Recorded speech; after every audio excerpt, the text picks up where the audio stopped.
Let us watch, listen, learn.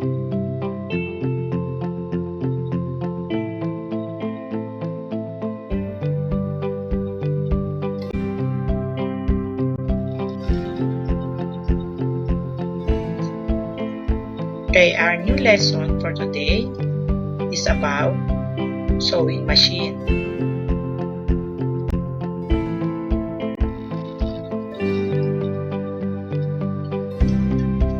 Let's have a review on the parts of the sewing machine. So when we say sewing machine, a sewing machine is a machine with a mechanically driven needle or with a mechanically driven needle for sewing or stitching cloth.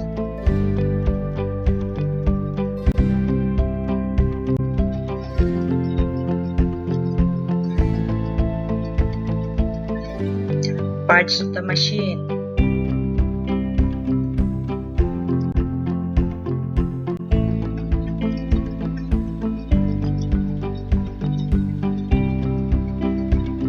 Bobbin winder,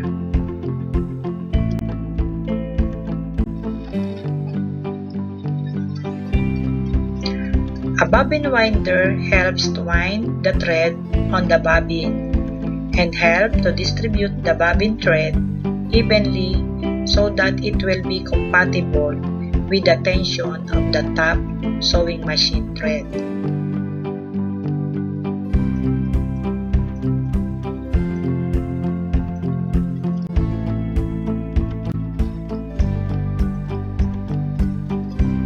The balance wheel.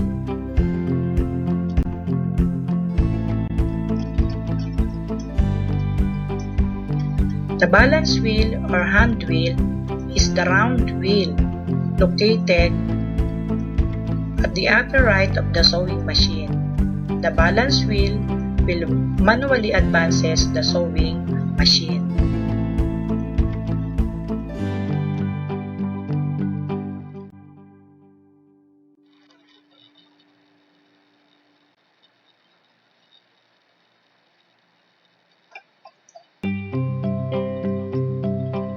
The balance wheel. Next is spool pin.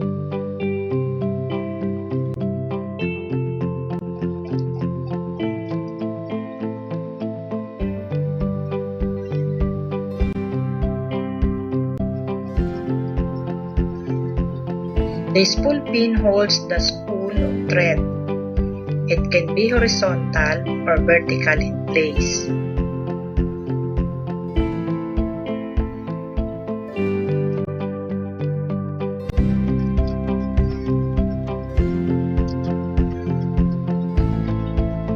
Head.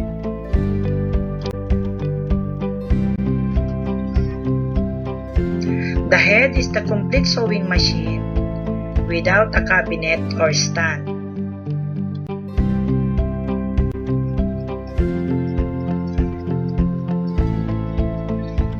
And the last is the needle.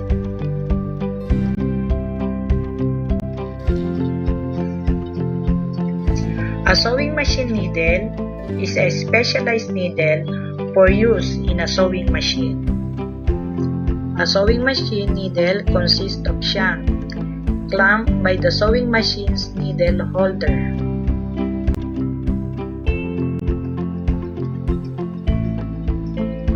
And that is the parts of the sewing machine.